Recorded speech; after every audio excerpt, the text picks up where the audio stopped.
Assalamualaikum warahmatullahi wabarakatuh, saudara-saudaraku seluruh tanah air Indonesia dimanapun berada, dan yang merasa mempunyai semangat dan persatuan untuk menjaga tanah negeri kita ini yang kaya raya, yang luas dari Sabang sampai Merauke, dari Pulau Rote sama Sangihe, pokoknya semua yang nggak bisa saya sebut satu persatu. Salam sehat selalu. Sebelumnya ini besok 2 hari lagi akan pilihan presiden, sedulur-sedulur, tapi kita tidak membahas itu karena ya presiden ini kan ya rutin-rutinan aja. Yang emosi semoga tidak emosi, semua itu teman-teman kita, semua saudara-saudara kita. Beda pilihan itu monggo, tapi persatuan dan cinta tanah air tetap kita kedepankan ya sedulur-sedulur. Jadi saya lagi males ngonten ini, cuma baca-baca doang.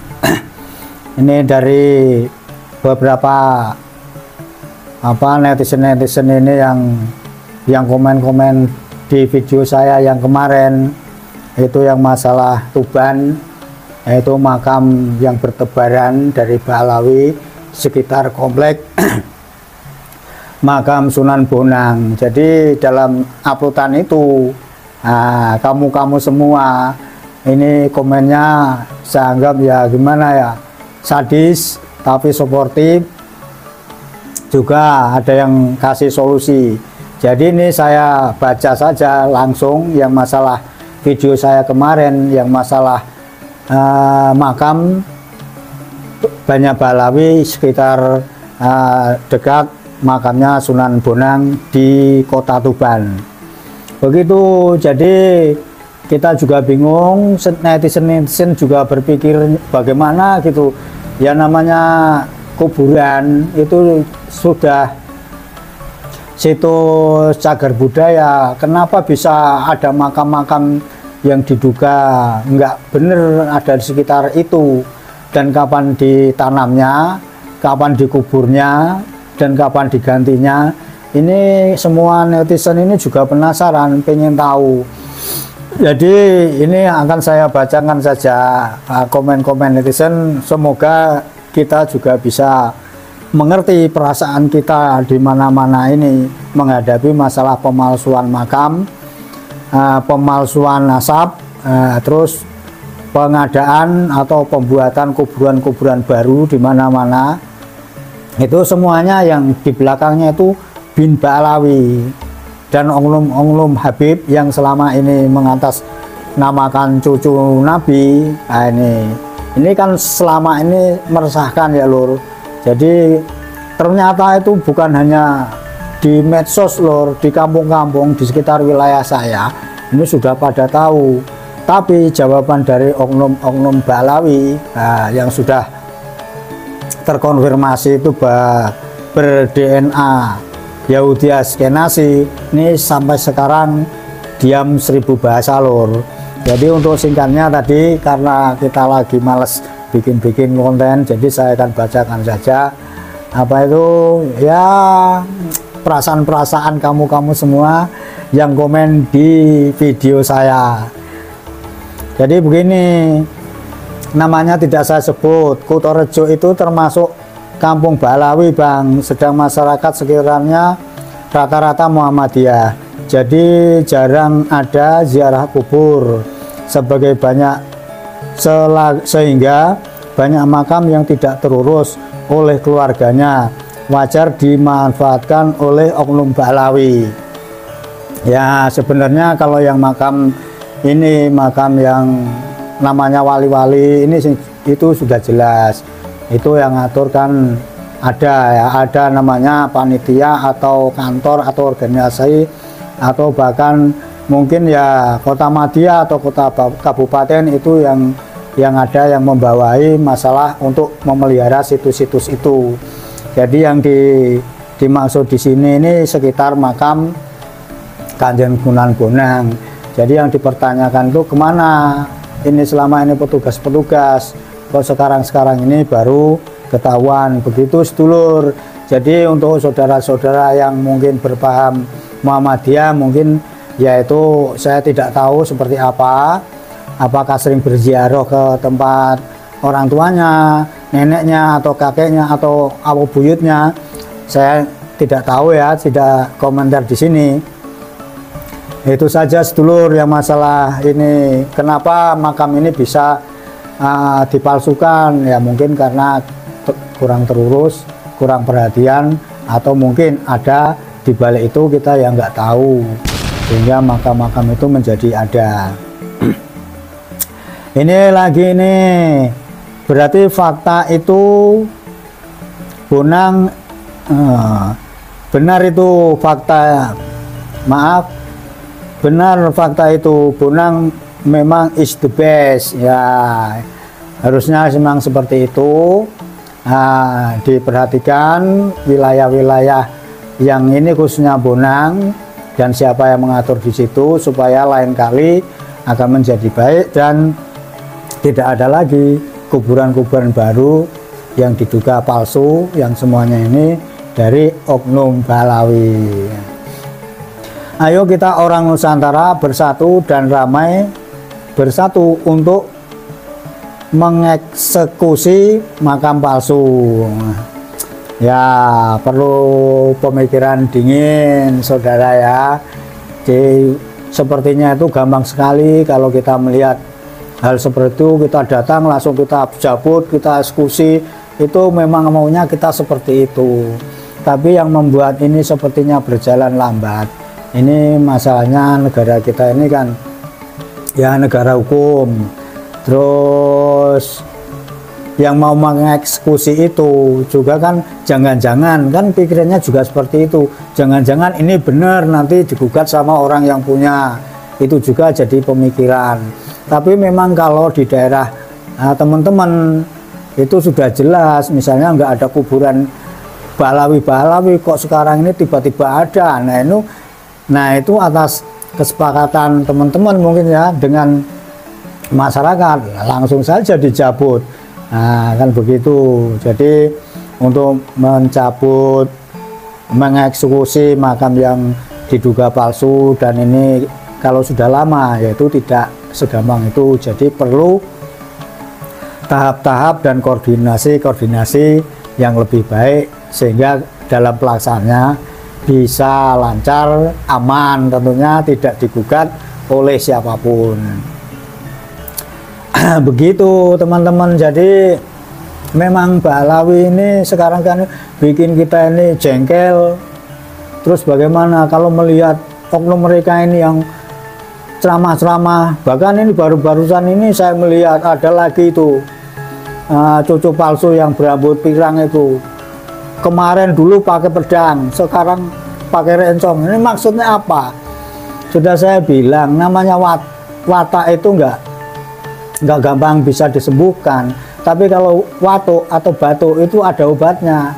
Kemarin sudah dipuji-puji orang dengan penampilan yang halus. Begitu juga Pak Rizik itu katanya bisa mengkoleng down suasana mau pemilu. Saya bilang yang bikin koleng down itu bukan saudara Pak Rizik, tapi memang kita ini semuanya butuh aman. Cuma mulut-mulut sampean-sampean aja yang kemarin-kemarin kita ini bikin jadi kupingnya panas, hati kita juga panas membara karena mendengar selalu ceramah-ceramah yang provokatif. Nah, siapa yang ceramah provokatif itu? Nah, oke, selanjutnya mantap, pribumi makin jos ya, terima kasih. Kita sendiri juga ikut andil bersalah karena sudah tidak peduli dengan makam. Sampai nama makam diganti, keluarga dan warga sekitar tidak tahu termasuk juru kuncinya. Bisa jadi seperti itu. Masalahnya kita memang ya betul kata teman-teman ini, kita ini jarang memperhatikan itu, kita anggap tidak akan terjadi hal seperti ini. Jadi kita kan tidak akan berpikiran seperti itu, bahwa namanya makam, bagaimana kita mau berpikir makam saja dipalsu, dibikin baru, dicuri. Ini kan di luar pikiran-pikiran anak bangsa Nusantara kan Lur. Jadi wajar-wajar saja. Nah alhamdulillah sekarang ini kita tersadarkan bahwa namanya warisan-warisan leluhur itu perlu memang kita jaga, seperti adat, budaya dan sebagainya, kesenian. Ini seperti tetangga kita ini, Malaysia ini, kenapa selalu mengklaim budaya-budaya kita ini menjadi budayanya. Sedikit-sedikit klaim, masakan Padang diklaim, terus Reo Ponorogo diklaim, bahasa katanya juga dari bahasa mereka diklaim. Ini saya pikir-pikir kok kayak Ba'alawi Malaysia ini. Itu saja sedikit. Apa ya Lur, pokoknya kita baca lagi. Apa ini? Mohon ulama setempat dan pemerintah Tuban dan RT RW sampai bupati bergerak untuk mengusut fenomena ini. Nah, ya kita cukup mengasih usulan sedulur semua ya, karena urusan yang seperti ini, apalagi terus urusannya hubungannya dengan pemerintah kota, pemerintah kabupaten, dan siapapun yang ada hubungan di situ kan kita juga tidak tahu Lur, di Tuban ini yang paling dihormati di situ siapa. Apakah selama ini orang-orang di saudara-saudara kita di Tuban maksudnya itu takut dengan onglum-onglum Ba'alawi ini yang dikira cucunya Nabi, sehingga untuk ngomong yang seperti ini itu bisa jadi takut. Dan aparat-aparat juga ini selama ini yang saya lihat tuh kadang-kadang mungkin juga ada rasa takut kualat juga. Kalau misalnya ketika orasi yang provokatif langsung ditangkap misalnya, kan takut karena kemarin-kemarin mengaku cucu Nabi. Tapi sekarang ini kalau sudah tahu ya sebaiknya ya aparat atau apapun yang ada hubungannya dengan kejahatan-kejahatan, khususnya yang makam-makam palsu ini harus segera bertindak, karena rakyat banyak sekarang sudah mendukung. Dan yang jelas jangan takut kualat. Kita baca lagi Lur, harusnya kuburannya dicopot paksa tanpa ampun. Iyalah, kalau kuburan dicopot jelas mereka juga nggak teriak-teriak, karena orangnya kan di bawah sana kalau ada. Ya ini bagus usulannya. Terus hati-hati Bang, ini politik agama, politik apa ini tulisannya, maaf ya Lur ya, hati-hati ini politik agama, politik salju, makam palsu untuk klan merebut Nusantara. Darurat harus dibongkar, Habib Ba'alawi rungkat. Ya bisa jadi ini juga ada motif-motif politik di belakang hari nanti. Itulah yang dikhawatirkan kiai-kiai yang sudah kemarin membuka-buka buku kitab-kitab nasab, membuka sejarah mereka, kok kelakuannya seperti itu. Jadi memang ini bisa-bisa disangkutkan dengan motif politik suatu saat seperti apa.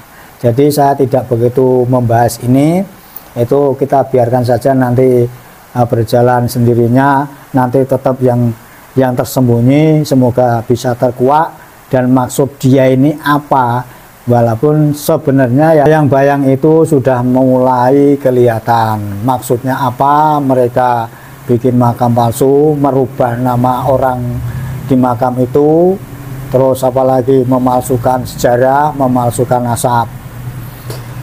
Kita baca lagi ya, pihak yang paling bertanggung jawab adalah yang jaga atau penjaga makam. Ya bisa jadi seperti itu, bisa jadi. Terus yang harus diminta pertanggungjawaban ya juru kuncinya siapa. Kenapa grup Ba'alawi ada di situ? Nusantara jangan diam saja. Itu untuk anak cucu Ba'alawi. Kalau cucu-cucu kita bakal dipalestinakan, usut tuntas pembelokan sejarah, pemalsuan makam, dan penyerobotan makam. Nah, ini apa komen yang juga perlu kita pertimbangkan. Inilah namanya gejolak anak-anak Nusantara yang selama ini dibodohi oleh Ba'alawi, sehingga mungkin ya ada sedikit emosi, sedikit apa, kita anggap wajar saja. Jadi komennya begitu, dan seterusnya, wes dibongkar saja, tidak perlu banyak bicara, rakyat juga mau kok bila diminta untuk membongkar bersama-sama. Iyalah, dimanapun yang sadar akan negara ini, keselamatan anak cucu kita nanti, kalau ada hal seperti itu, tentu kalau itu sudah pasti dan pemerintah juga mengetahui atau apalah yang berkaitan dengan ini, nah ini bisa koordinasi. Apabila kalau memang suasananya ini nanti sudah mendukung, bisa jadi itu gampang saja untuk dicabut. Yang penting itu lingkungan di daerah makam itu, siapa yang ada di situ, yang berkuasa di situ. Nah, kalau yang berkuasa di situ ini sudah oke, tentu saja itu amat gampang sekali. Begitu sedulur semua, inilah sedikit apa komen-komen anak Nusantara yang resah melihat perkembangan makam-makam Ba'alawi yang palsu di mana-mana tempat. Jadi inilah sebagian apa ya, sebagian komen-komen ini gambaran dari keresahan kita semua. Kita lanjutkan, sebagai warga Tuban ikut tidak suka dengan adanya makam nggak jelas di sekitar makam Sunan Bonang. Bersihkan ya, terima kasih dukungannya. Terus bongkar semua makam palsu, KB palsu, bikin kotor makam Sunan Wali Songo. Betul, seharusnya memang ini sudah situs sejarah, itu tidak sembarangan atau tidak gampang. Siapapun ya, siapapun, tidak hanya Ba'alawi, tapi mungkin semualah. Kalau namanya sudah situs itu ya dijaga dari keasliannya, karena ini sudah bukan lagi pemakaman umum, ini sudah pantauan dari dinas yang berurusan dengan kebudayaan. Terus itu seperti caranya Israel waktu mengambil alih Palestina. Ya, ada sejarah yang mengatakan seperti itu. Ada beberapa orang ilmuwan yang mengatakan kalau dulu Palestina ini sebelum dijajah Israel seperti sekarang, modelnya juga gitu, bikin makam-makam palsu dulu sebelumnya. Nah, ini tidak hanya 1-2, bahkan mungkin sudah jadi ribuan di mana tempat. Nah, pada tempo kemudian mereka mengklaim bahwa nenek moyang mereka Israel ini sudah ada di situ sudah sejak lama. Jadi terus menganggap bahwa Israel ini merebut tanah itu, dianggapnya ingin dikembalikan kepada dirinya tanah dari nenek moyangnya. Nah, ini mungkin bisa-bisa saja ini, tapi kita nggak tahu lah politiknya seperti apa nanti. Menakutkan, penjajah Ba'alawi ini perusak situs sejarah Islam. Nah, ada yang berpendapat seperti itu. Makanya ada kan yang ada tulisannya Habib buang saja. Kalau perlu dibakar biar nggak ada yang klaim. Terus kalau bukan kiai yang dulu yang tahu asal usulnya, siapa yang tahu? Orang yang sekarang apa kurang ajar, orang awam sok tahu. ya. Terus itu merusak cagar budaya dan sejarah namanya. Ini sudah sangat tidak benar. Tapi memang ini adalah cara Allah untuk menunjukkan pemalsuan yang mereka lakukan. Semoga demikian sedulur-sedulur. Ya, semua ini ya mungkin ya salah-salah kita. Karena kemarin kita nggak terlalu memperhatikan itu. Yang suka memalsukan makam tidak lain adalah kaum Yahudi, seperti di Palestina contohnya, dengan banyak memalsukan makam lalu berdalih bahwa di sini tanah leluhur kami. Ya, persis seperti yang kita omongkan tadi. Tanah leluhur kami yang dijanjikan dengan bukti banyaknya makam-makam itu yang sudah terjadi di tanah Palestina. Semoga hal itu jangan sampai terjadi di bumi Nusantara ini. Salam waras dari Pekalongan yang mulai terkenal dengan pemilik pabrik makam palsu bermerek Habib Anu bin Anu. Mantap. Jadi memang ada indikasi tuduhan-tuduhan ini diarahkan ke Pekalongan. Ada di Pekalongan ini katanya kerajaan tukang bikin makam-makam palsu. Nah, wow alam ini kata netizen ini. Yaitu gimana sih kuncennya? Apa masih turunan penjajah juga? Sesepuh Tuban gimana ini? Jangan diam saja. Apa ente juga menikmati hasil kotak jariah? Keren, ini komen yang keren. Ini semoga ini pemerintah daerah Tuban mendengar protes panjenengan. Jelas palsu 100%. Ya, palsu 100%. Yo, Desa Kutorejo Tuban, di sekitar makam situ memang banyak habaib, lalu mereka dikubur di area situ. Kan tak melanggar undang-undang. Aneh sampean, goblokah atau gila kok benci kepada orang-orang? Katanya orang tak boleh benci. Oh ya. Jadi maaf, rupanya begini rupanya begini sedulur. Di situ sekitar situ ada namanya, kalau saya baca ini adalah namanya Desa Kutorejo Tuban. Jadi kalau orang di situ kebanyakan banyak yang tinggal Habib-habib. Terus ya kalau mereka ini meninggal dikubur di situ. Nah, menurut ini info ini, jadi mungkin tidak ada larangan kali. Jadi kita nggak tahu kenapa situs makam wali bisa jadi seperti itu. Tapi ya kita tidak tahu daerah situ peraturannya bagaimana. Apakah memang boleh sembarangan orang dikubur di wilayah sekitar pemakaman Sunan Bonang ini atau tidak? Tapi ya ini menurut pengamatan netizen ini sebaiknya ya kalau orang umum nggak usah dikubur di situlah atau bagaimana lah. Ya kita nggak tahu di daerah situ. Kalau memang di situ adatnya seperti itu, membolehkan membolehkan orang yang meninggal siapapun boleh dikubur di situ. Ya, untuk apa dibikin cagar budaya Wali Songo? Khususnya ini kan Wali Mbah Sunan Bonang ini adalah termasuk Wali Songo. Aku setuju dengan niat Kiai Imad yang ingin memurnikan zuriyah Rasulullah. Tapi aku juga tidak mengingkari kebenaran Ba'alawi. Nah, ini ada orang juga yang masih tidak mengingkari Ba'alawi, masih percaya kalau Ba'alawi ini adalah cucunya Nabi. Mungkin seperti itu. Kita baca selanjutnya. Melihat dari berbagai alasan, ada yang bilang imigran Yaman, ada pula yang bilang Yahudi, ada pula yang bilang antek Belanda, ada pula yang bilang PKI. Dengan tuduhan yang ngawur, itulah yang membuat aku yakin Ba'alawi itu benar zuriyah Rasulullah.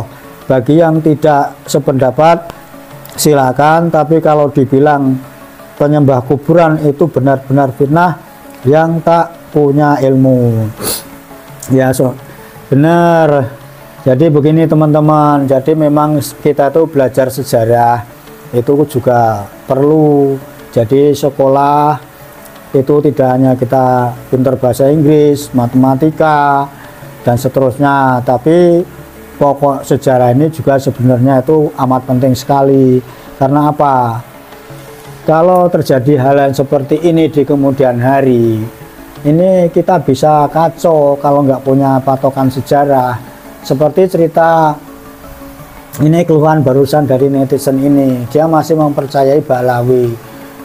Nah, mungkin belum ketemu buku pemberontakan G30 SPKI yang di situ gembongnya adalah Aidit yang marga Ba'alawi ini, juga Barokbah yang ada di Kalimantan, kakak beradik itu yang bermarga Barokbah.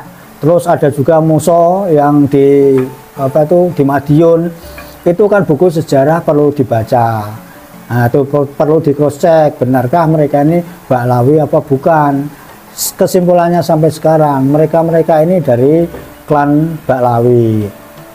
Terus kemudian kenapa kita juga perlu sejarah lagi yang dihubungkan dengan masalah kedokteran, terus biologi dan sebagainya, karena kalau sudah mentok masalah urusan genetika, nanti ini urusannya kan ke masalah biologi dan seterusnya, yang urusannya dengan dengan gen, dengan darah, dengan itu ilmunya ke situ. Nah, semua itu ilmu itu memang harus digaduke, dipadankan. Seperti sebuah nota yang di situ tertulis emas sekian gram, 24 karat. Ini kemudian kita bawa surat itu dengan berikut emasnya ke toko emas. Tentu toko emas itu tidak hanya membaca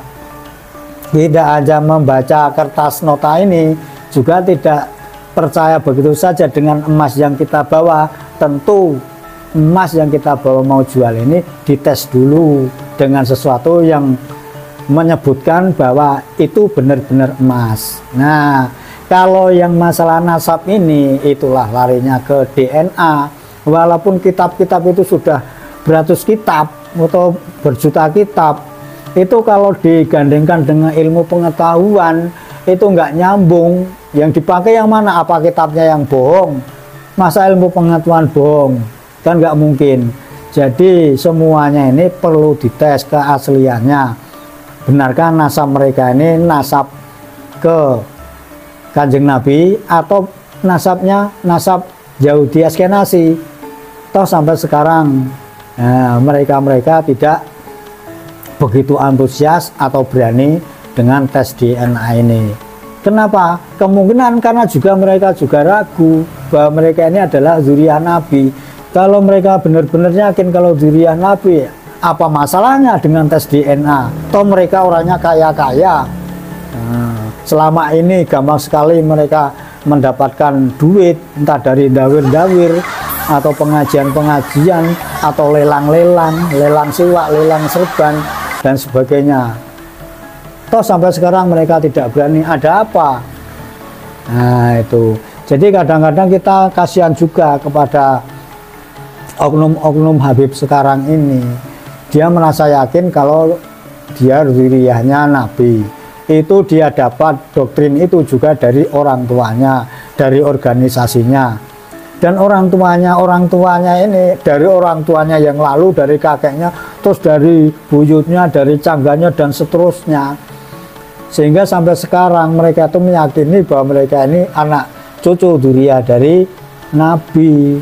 Sebenarnya kita ini kasihan. Makanya ketika sekarang polemik nasab dan ujung-ujungnya kalau mereka masih tidak percaya disuruh DNA, mereka diam 1000 bahasa, pura-pura bodoh, pura-pura nggak tahu. Bahkan yang kemarin namanya ini di belakang sekarang diganti Sayyid, bisa diganti Sarif, atau diganti Kiai, atau diganti Ustadz. Itu untuk apa? Dengan cara itu dia sesungguhnya menipu diri sendirinya juga. Nah, berarti dia tahu kalau bukan dzurriyyah Nabi. Yang kemarin di depan namanya dikasih Habib, sekarang diganti Sayyid. Justru ini adalah apa? Dia membohongi dirinya dia sendiri. Secara tidak langsung membohongi Nabi kita, Nabi besar Muhammad SAW. Dia mengaku-ngaku dan membawa-bawa nama-nama Sayyid, yang sesungguhnya dia ini sebenarnya bukan Sayyid. Jelas beda, Habib Sayyid itu beda. Sama Sarif itu juga beda. Kalau Habib itu jelas dari zaman, dari Ba'alawi, bukan Alawi, dari Ba'alawi. Para ahli itu mengatakan kalau Ba'alawi, dan selanjutnya yang ada di Indonesia ini yang bermarga Ba'alawi itu genetikanya Yahudi Askenazi. Nah, begitu sedikit tadi unek-unek dari netizen, karena saya juga lagi agak sedikit malas. Besok pemilu, semoga lancar. Jangan lupa terus komen-komen yang bagus di video saya. Saya ucapkan terima kasih sudah mau mampir ke channel kita. Maaf lahir batin dari awal sampai akhir, kekurangannya. Jaga terus persatuan Indonesia, Nusantara ini milik kita. Assalamualaikum warahmatullahi wabarakatuh.